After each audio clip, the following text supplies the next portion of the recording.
दिवाली कुल पूजाको नाममा जुन खसी बोका हाँस कुखुरा चढाइन्छ यो ठिक कि बेठिक, यो धर्म कि अधर्म, शास्त्रमा यसबारे के भनिएको छ? अब हामी यसबारेमा चर्चा गरौँ। आजकल यसबारेमा धेरै महानुभावले हामीहरूलाई धेरै प्रश्न सोधी पठाउनु भएको छ। यो ठिक हो कि बेठिक हो? यसरी दिवाली कुल पूजामा यसरी पशुहरूलाई चढाउनु हाम्रो धर्मशास्त्रमा के भनिएको छ भनेर यो प्रश्नहरू धेरै जसो आउने गरेको छ। त प्रिय भक्त भागवत, हामीहरूले सम्पूर्ण कुरा शास्त्र र महापुरुषको आधारमै चर्चा गर्ने हो। हाम्रो ज्ञानको स्रोत भनेको नै शास्त्र र महापुरुषहरूको वचन हो। त्यो बाहेक हामीहरूले व्यक्तिगत रूपमा तर्क वितर्क ज्ञान बनाएर बाँड्ने होइन।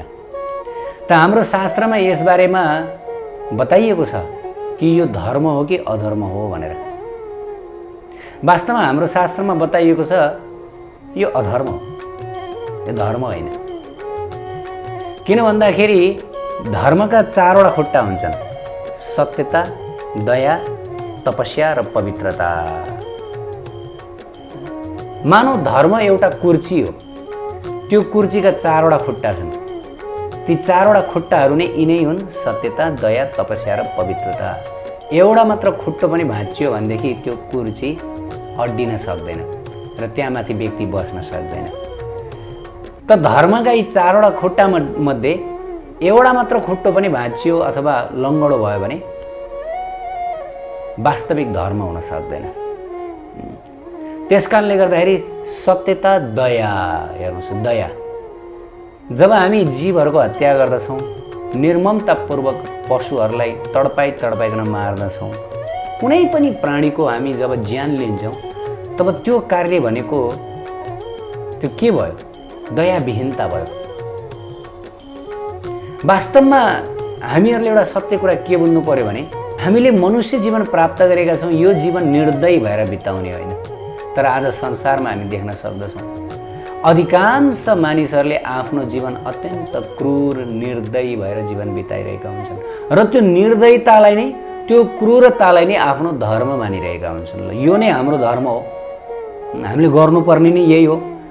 अनि जब हामी भन्दछौँ निर्दयी नबन्नुहोस्, क्रूर नबन्नुहोस्, पशु पक्षीहरू सम्पूर्ण जीवहरू भगवानका अंशहरू हुन्, सबैतिर भगवानको अंशको दर्शन गर्नुहोस् र सबैलाई प्रणाम गर्नुहोस्। वास्तवमा हामीहरू सबैलाई प्रणाम गर्नको लागि भनेर जन्मेका हौँ।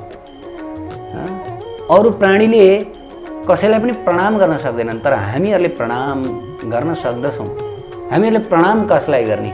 कि त्यो जीवभित्र रहेको अर्थात् त्यो प्राणीभित्र रहनुभएको, आसीन हुनुभएको सर्वव्यापी भगवान, कृपामय भगवानलाई नै हामीहरूले प्रणाम गर्ने हो।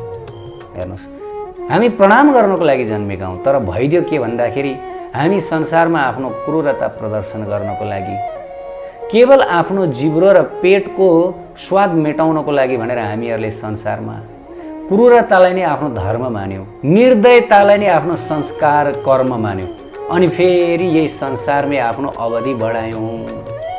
हेर्नुहोस् है, त जब पनि हामी कुनै जीवलाई दुःख दिन्छौँ, कुनै जीवप्रति हामीहरूले दुर्व्यवहार गर्दछौँ, त्यसबाट के हुन्छ? त्यसबाट पाप कर्मको उत्पत्ति हुन्छ। अनि त्यो कर्मको फलस्वरूप के हुन्छ? संसारमा हाम्रो बन्धनको अवधि बढ्दछ। मानव जीवन हामीहरूले किन प्राप्त गर्यौँ? मानव जीवन भगवत प्रेम प्राप्तिका लागि, अब भवबन्धनबाट छुट्नका लागि यो हामीलाई दिएको अवसर हो। यद्यपि मानव जीवन पनि यो कारावास नै हो। हामी मनुष्यहरू पनि संसारमा कारावास जीवनै बिताइरहेका छौँ। यो संसार भनेको जेल हो, शास्त्रमा वर्णन गरिएको छ। केवल राधा कृष्णको धाम मात्रै जेल होइन। हामीहरूबाट कुनै गल्ती भयो, कुनै त्रुटि भयो, त्यसकारणले गर्दाखेरि हामी जीवहरू बहिर्मुख भयौँ र यो जेल, संसार रूपी जेलमा हामी कैद छौँ।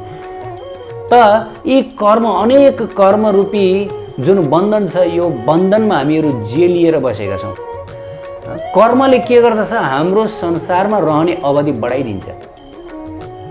मानव जन्म पाएर 84 लाख चक्र घुमेर यत्रो दुर्लभ मानव जीवन पाइयो, त यो मानव जीवन पनि फेरि कर्मजाल बनाउनको लागि भनेर हामीहरूले व्यस्त राख्यौँ, त के फाइदा भयो? अब जेलबाट उम्कने समय भयो। 10 वर्षको कारावास समय बिताइयो। अब जेलबाट उम्कने लाग्यो कि 1-2 दिन मात्र बाँकी छ, 1-2 दिन मात्र बाँकी छ। फेरि अर्को 10 वर्ष थपियो। रमाइलो भयो? भएन नि। कुनै कारणवश आफूले गरेको त्यस्तो अपराध भेटियो फेरि अर्को, र फेरि अर्को 10 वर्ष जोडियो। र यो वास्तवमा यो जति पनि हामीले दुष्कर्म गर्दछौँ, विकर्म गर्दछौँ, यो सम्पूर्ण विकर्मको फल के हो भन्दाखेरि ज्यादाभन्दा ज्यादा संसारमा हाम्रो रहने, संसारमा हाम्रो अवधि बढाइदिन्छ। किन भन्दाखेरि अब हामीहरूबाट त दुष्कर्म भयो। हेर्नुहोस्, हामीहरूलाई कुनै पनि प्राणीहरूलाई रुवाउने, काट्ने, मार्ने अधिकार छैन। कसैलाई पनि आया आथा गराउने यो हाम्रो अधिकार छैन। किनभने गरायौँ कि फेरि हामीले पनि आया आथा भन्नुपर्छ। र सन्त महापुरुषहरू बताउनुहुन्छ, कसैलाई पनि तन मन वचनले पनि रुवाउनुहुन्न। केवल तनले मात्रै होइन, शरीर आफ्ना इन्द्रियहरू प्रयोग गरेर मारकाट गर्ने, दुःख दिने, रुवाउने काम मात्र गरेर पुग्दैन। मनले पनि कसैलाई रुवाउनुहुन्न। बाणीले, यो 3टा कुराको हिंसा हो। शरीरद्वारा एउटा हिंसा हुन्छ, अर्को मनद्वारा पनि हिंसा हुन्छ, वाणीद्वारा पनि हिंसा हुन्छ। यो 3टै हिंसा हामीहरूद्वारा हुनुहुन्न। किन भन्दाखेरि यदि हामीले कसैलाई रुवायौँ भनेदेखि फेरि हामीहरू रुनु पर्दछ, कसैलाई काट्यौँ भने फेरि हामीहरू काटिनु पर्दछ, कसैलाई दुःख दियौँ भने फेरि हामीहरूले पनि त्यो दुःख भोग्नु पर्दछ। किन भन्दाखेरि त्यो फर्केर फेरि आफैलाई आउँदछ। किनभने जस्तो कर्म हामीहरूबाट भयो त्यस्तै किसिमको कर्म हामीहरूले भोग्नु पर्दछ। त मानव जन्म भनेको अब यो कर्म जालबाट मुक्त भएर जहाँ कर्म जालै छैन, जहाँ पाप पुण्य नै छैन, जहाँ केवल दिव्यता मात्रै छ, परम आनन्द घन राधा माधव, उहाँको प्रेममय धाम, प्रेममय श्री चरण सेवा प्राप्त गर्नुपर्ने ठाउँमा यति सौभाग्यशाली मानव जीवन पाएर पनि हामीहरूले कसरी बितायौँ? धर्मको नाममा मारकाट गर्ने, रक्तपात मच्याउने, र त्यसैलाई धर्म मानेर हामीहरूले बितायौँ। त्यो भने कर्मजाल बढाएको, ऐँचो पैँचो बढ्यो। यो सबै ऐँचो पैँचो हो। अब मैले तँलाई काटी, तैँले मलाई काट भयो भनेको, बस त्यति अरू केही पनि होइन। त सत्य युगमा यसै विषयमा एउटा विवाद भएको थियो देवी देवता र ब्रह्मर्षिहरू बीच, कि यो कुल पूजाको नाममा, कर्मकाण्डको नाममा हैन, विविध यो अवसरहरूमा खसी, बोका, हाँस, कुखुरा चढाइन्छ। यो ठिक कि बेठिक, धर्म कि अधर्म भन्ने विषयमा ब्रह्मर्षि र देवताहरू बीच पनि विवाद भएको थियो। यो अहिले होइन, सत्य। हेर्नुहोस्, यो विवाद धेरै अगाडिदेखिको विवाद हो। एक पक्षले भन्नुहुन्छ यो अधर्म हो, अर्को पक्षले भन्नुहुन्छ यो धर्म हो। यो पहिलेदेखि चलिआएको हो वास्तवमा। त विवादको प्रसङ्ग के थियो भन्दाखेरि कर्मकाण्ड प्रधान शास्त्रहरूमा जहाँ अजद्वारा यज्ञ गर्ने विधान छ त्यो के हो? यही थियो विवादको विषय। ब्रह्मर्षिहरू भन्नुहुन्छ अजको अर्थ हो अन्न बीज, जस्तै जौ, तिल, अन्नहरू हुन्छ नि, हो योद्वारा यज्ञ गर्नु भनिएको हो भनेर ब्रह्मर्षिहरूले बताउनु भयो। अनि देवताहरूले भन्नुभयो होइन होइन, यो भनेको बाख्रा हो, बाख्रा चढाउनु, बोका बाख्रा। ब्रह्मर्षिहरूले भन्नुभयो होइन होइन, यो भनेको अनाजहरू, जौ, तिल आदि यी अनाजहरूको प्रयोग गरेर यज्ञ गर्नु। फेरि देवताहरू भन्नुहुन्छ होइन होइन, बाख्रा, खसी, बोका बाख्रा चढाउनु। अब ब्रह्मर्षिहरूले भन्नुभयो यज्ञमा पशु हिंसा हुन्छ भने त्यो सत्पुरुषको धर्म होइन, त्यो आसुरिक धर्म हो, त्यसलाई अधर्म मान्नु पर्दछ। त देवताहरूले पनि फेरि त्यही अनुसार आफ्नो तर्क वितर्क शास्त्रका प्रमाणहरू ल्याएर त्यहाँ एकदमै विवाद भइरहेको थियो ब्रह्मर्षि र देवताहरू बीच। ब्रह्मर्षिहरू भन्नुहुन्छ यो अधर्म हो, सत्पुरुषहरूले गर्नु हुँदैन, यो भनेको आसुरिक हो। देवताहरू भन्नुहुन्छ होइन होइन, यो गर्नुपर्छ, बोका बाख्रा चढाउनु पर्छ। त्यही समयमा आकाशमाथि विमानमा चढेर उपरिचर नाम गरेका वसु यात्रा गरेरै थिए। उपरिचर, वसु मध्येका एक। अनि त्यसपछि देवताहरू र ब्रह्मर्षिहरू त्यहाँ एउटा सभा गर्नुभयो र त्यो सभामा उहाँहरूले एउटा निर्णय गर्नुभयो कि जो यति बेला आकाशमा विमानमा यात्रा गरिरहनु भएको छ उपरिचर बसु, उहाँ अत्यन्त बुद्धिमान हुनुहुन्छ, शास्त्रज्ञ हुनुहुन्छ, वेद वेदाङ्ग सम्पूर्ण कुरा जान्नुहुन्छ।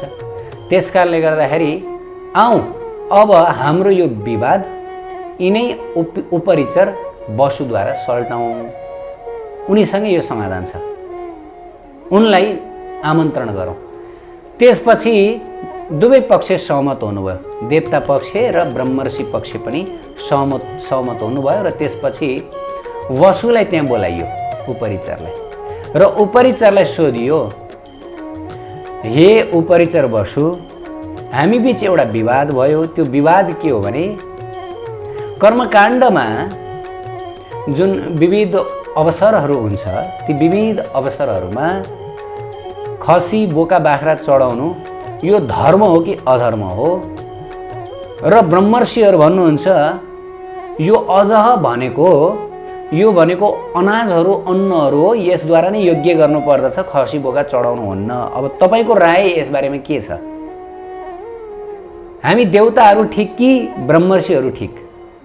को सत्य? ल बताइदिनु पर्यो, दुधको दुध पानीको पानी छुट्याइदिनु पर्यो भनेर देवताहरूले यस प्रकार वसुलाई सोध्नुभयो। त्यसपछि अब वसु साधारणतया देवताहरूकै पक्षमा हुन्छन्। त्यसकारणले गर्दा वसुले देवताको पक्ष लिए। देवताहरूले भनेको कुरो सही हो, बाख्रा चढाउनु, महर्षिहरूले भन्नुभएको कुरो सही होइन, त यस प्रकार भनिदिए वसुले। जब उपरिचर वसुले यस प्रकार भने ब्रह्मर्षिहरू कुपित हुनुभयो, क्रुद्ध हुनुभयो। अरे दुष्ट, आफ्ना दौतरीहरूको पक्ष लिएर अधर्मलाई प्रोत्साहन गरिस् तैँले, शास्त्र विरुद्ध वचन दिस। यदि तँद्वारा समर्थित गरिएको कुरो शास्त्र अनुसार समर्थित छ र हामीहरूले समर्थन गरेको कुरो शास्त्र अनुसार असमर्थित छ भनेदेखि अहिले तुरुन्तै त आकाशबाट पृथ्वीमा खसेस् र पृथ्वीलाई पनि चिरेर त पातालमा गएछ। त यस प्रकार ब्रह्मर्षिहरूले श्राप दिनुभयो ती वसुलाई। तब के भयो? ब्रह्मर्षिहरूको श्राप प्राप्त गर्ने बित्तिकै ती वसु आफ्नो विमानबाट तल पृथ्वीमा खसे तुरुन्तै। अनि पृथ्वीबाट पनि धरती फाटेर ती वसु पातालमा गए। र सबैको आँखा अगाडि यो कुरा सार्थक भयो कि ती वसु जसले देवताहरूको तर्कलाई समर्थन गरेका थिए तिनी त झुठा रहेछन्, तिनले त शास्त्र विरुद्ध भनेका रहेछन् र ब्रह्मर्षिहरू नै सत्य साबित हुनुभयो। अर्थात् ब्रह्मर्षिहरूले के भन्नुभयो?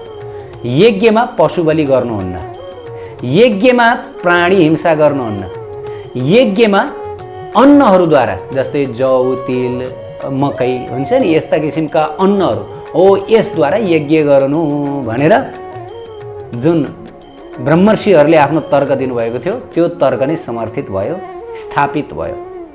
प्रिय भक्त भाइहरू, हेर्नुहोस्, यो शास्त्रको प्रसङ्ग हो।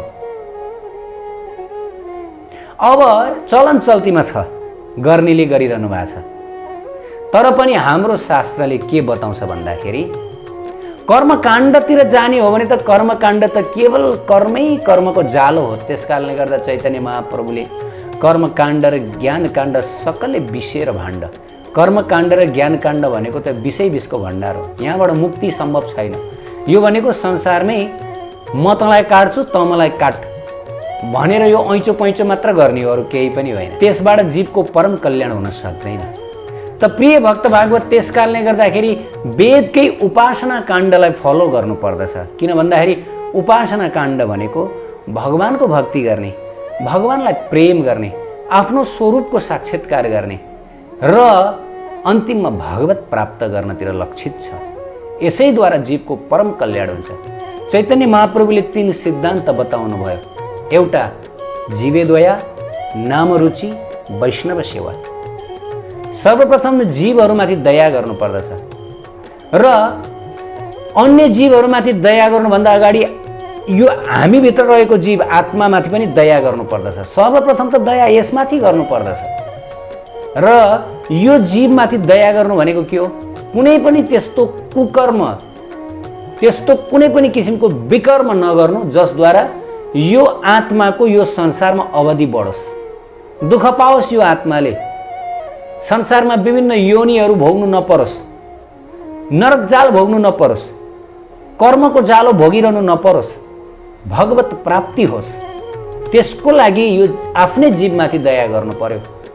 हेर्नुहोस्, जब हामी प्राणी हिंसा गर्दैनौँ, भगवत भक्तिमा लाग्दछौँ, त्यसपछि सबैको कल्याण हुन्छ कि आफूभित्रको आत्माको पनि कल्याण हुन्छ। किन भन्दा अब आत्माले भगवत प्राप्ति गर्ने भयो, प्रेम प्राप्ति गर्ने भयो, परम आनन्दमा डुब्ने भयो। आत्मा आफू जहाँबाट आयो त्यही फर्किने सुअवसर प्राप्त गर्यो। अनि त्यसै गरी आएर अन्य जीवहरूमाथि पनि दया भयो। अब अन्य जीवहरूलाई पनि उसले दुःख दिएन। हेर्नुहोस्, भगवानको भक्ति कति ठुलो वरदान हो, कति ठुलो वरदान, कति ठुलो अज्ञानताबाट हाम्रो आत्माको रक्षा हुन्छ।